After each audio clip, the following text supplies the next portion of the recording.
stop. Your bedtime routine is backfiring on you, and I can prove it. Bath, pajamas, story, lights off sounds like the perfect wind down, right? Wrong. To your child's nervous system, it's not a routine. It's a countdown to separation, to being alone, to the end of safety. And that's why every single night becomes, I need water, my tummy hurts, just one more hug, I forgot something, over and over and over. They're not manipulating you, they're panicking. And if bedtime in your house feels like a battle you never signed up for, this is exactly why. In the next 8 minutes, I'm going to show you what's really happening in your child's brain during bedtime, and the one simple shift that changes everything. Let me explain. Picture this.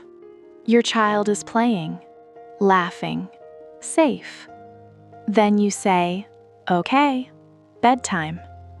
Watch closely. Their body changes before their mouth does. Shoulders tighten, eyes drop, movement slows.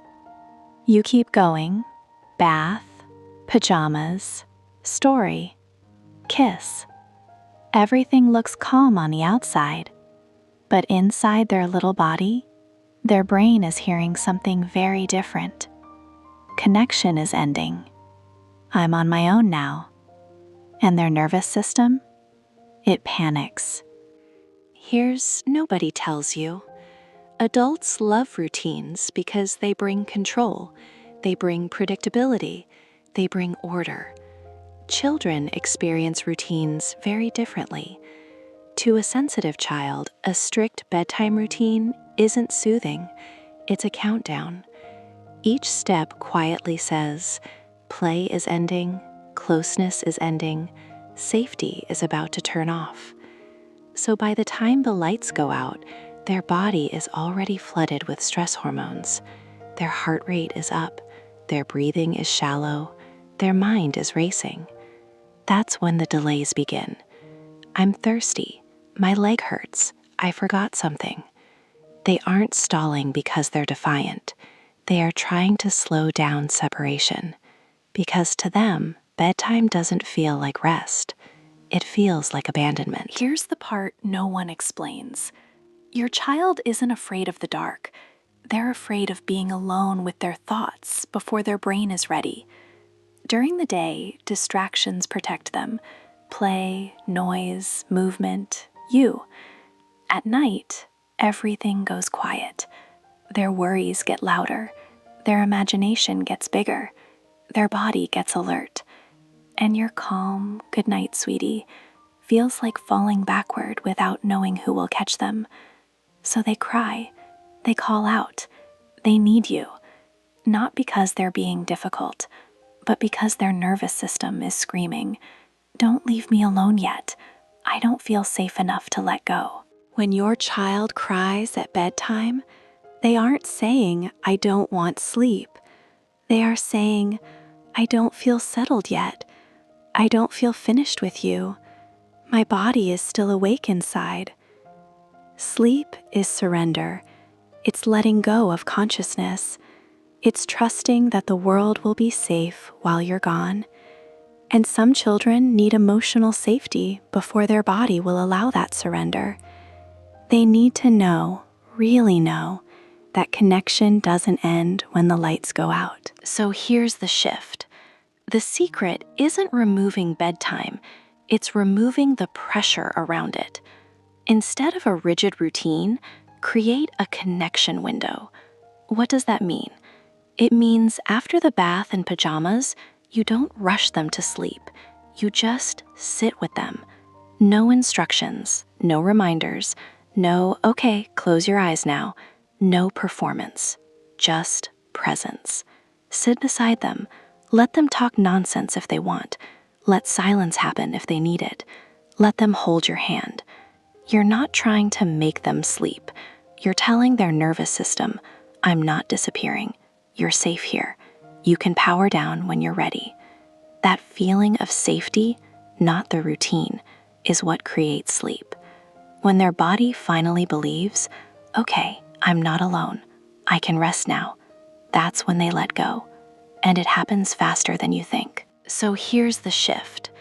The secret isn't removing bedtime, it's removing the pressure around it. Instead of a rigid routine, create a connection window. What does that mean? It means after the bath and pajamas, you don't rush them to sleep. You just sit with them. No instructions, no reminders, no, okay, close your eyes now. No performance, just presence. Sit beside them. Let them talk nonsense if they want. Let silence happen if they need it. Let them hold your hand. You're not trying to make them sleep.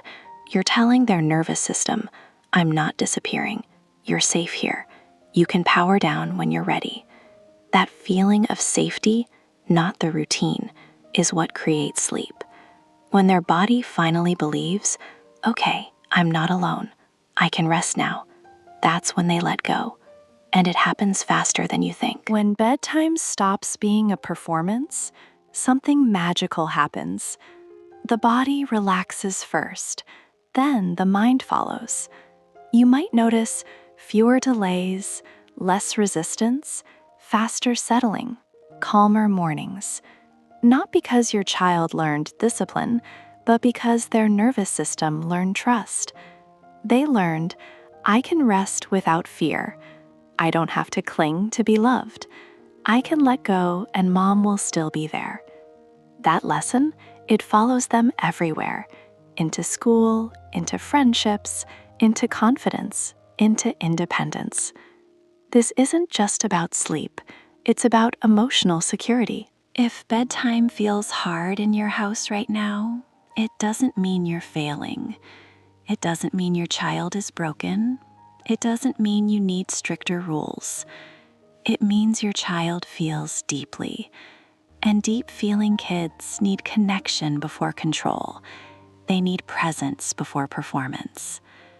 One day, your child won't remember what time they went to bed.